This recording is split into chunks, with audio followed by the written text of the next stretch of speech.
हम हैं मुजफ्फरपुर खुदीराम बोस पार्क में और आज का दिन ऐतिहासिक है कि देश के इतिहास में सबसे कम उम्र के खुदीराम बोस जो 19 वर्ष के थे उस समय इन्हें फांसी की सज़ा दी गई थी। कितनी कुर्बानी इन लोगों ने की है देश को आज़ादी दिलाने में। 17 वर्ष के खुदीराम बोस और ये प्रफुल्ल चाकी नमन है ऐसे सेनानियों को जिन्होंने देश के लिए अपना सब कुछ कुर्बान कर दिया। बहुत ही त्याग बलिदान के बल पर हमें आज़ादी मिली। कहने की आवश्यकता नहीं है कि जिन शहीदों ने हमें आज़ादी दिलाई आज उनकी क्या, उस देश की क्या स्थिति है और लोग कितना उन्हें सम्मान देते हैं, यह हर किसी को, भारतीयों को सोचना है। मैं अशोक वर्मा यहाँ पर स्वतंत्रता सेनानी उत्तराधिकारी परिवार समिति का राष्ट्रीय उपाध्यक्ष मोतिहारी से आज खास करके इस जगह पर पुष्प अर्पण करने के लिए और शहीदों को श्रद्धांजलि देने के लिए आया हूँ। हमारे बीच यहाँ के एक जागरूक व्यक्ति अमरनाथ प्रसाद जी हैं जो आप इस कमेटी के आप मेंबर हैं। आया जाए यहाँ, ज़रा बताइए अमरनाथ जी, आप अपना परिचय दीजिए। मेरा नाम अमरनाथ चंद्रवंशी है। मैं मुजफ्फरपुर के ब्रह्मपुरा का निवासी हूँ, एक सामाजिक कार्यकर्ता हूँ और इसी स्थल से आज से लगभग 50 वर्ष पूर्व हमें सामाजिक और राजनीतिक प्रेरणा मिली थी।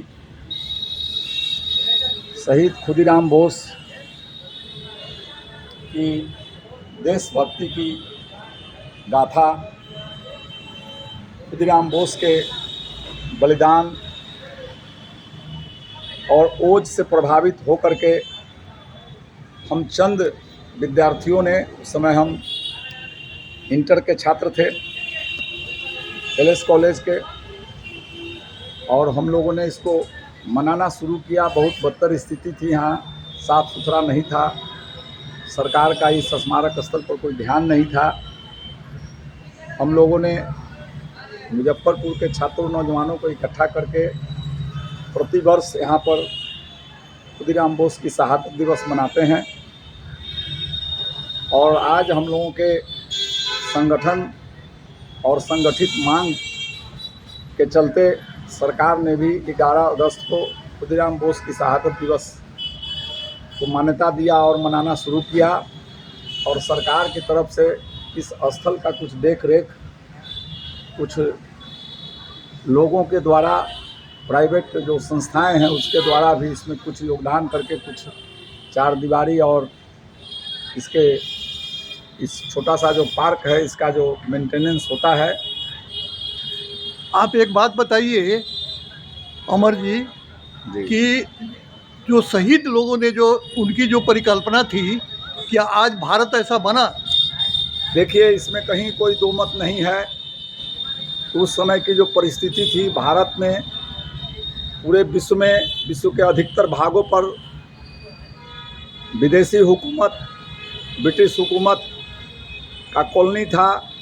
उसके द्वारा भारत के किसान, मजदूर, गरीब और भारतवासियों के ऊपर में जुल्म किया जाता था और उस जुल्म के चलते, उस गैर बराबरी के भावना के चलते, इंसानियत के दमन के चलते, भारत के किसान, मजदूर, महिलाओं, छात्रों के दमन के चलते यहाँ जो जन विक्षोभ जो उभरा जनमानस में कि हम किसी तरह से संघर्ष करके भारत को आज़ादी दिलाएं। उन लोगों ने तो आज़ादी दिला दी और आज लेकिन भारत क्या उनके परिकल्पना का बना, इसका जवाब दीजिए आप। नहीं, कारण है वो तो नहीं बना है। तो नहीं बना है तो इसका दोष किस पर जाएगा? दोष आज़ादी के बाद जिन नेताओं ने, जिस विचारधारा ने, जिस सिस्टम ने इस देश का बागडोर संभाला और इस देश में जो नीतियां चलाई वो नीतियाँ गड़बड़ थी, जिसके बारे में भगत सिंह भी लिख चुके हैं। जितने हमारे देश के जो गैर समझौतावादी धारा के रास्ते जो आज़ादी चाहते थे, उन लोगों ने बता दिया कि आज़ादी जो हम लोगों को मिल रही है, जिस तरह से मिलने जा रही है, इसका परिणाम अच्छा नहीं होगा। इस देश के नौजवानों को, इस देश के छात्रों को एक लंबी लड़ाई लड़नी होगी। क्योंकि हमारे यहाँ सांस्कृतिक आंदोलन नहीं हुआ, हमारे यहाँ भेदभाव हुआ। बड़े जमींदार, बड़े कॉरपोरेट, इन लोगों का देश के नेताओं के ऊपर काफ़ी गहरा असर था। वो लोग चाहते थे कि इसी तरह से देश की तरक्की होगी। देश की तरक्की तो हुई, मगर देश की जो बहुसंख्यक समुदाय है, बहुसंख्यक जनता है, जो गरीब है, जो कमेरे हैं, जो उत्पादक शक्तियां हैं, उन लोगों को लूट का और पैना हथियार बना दिया लोग।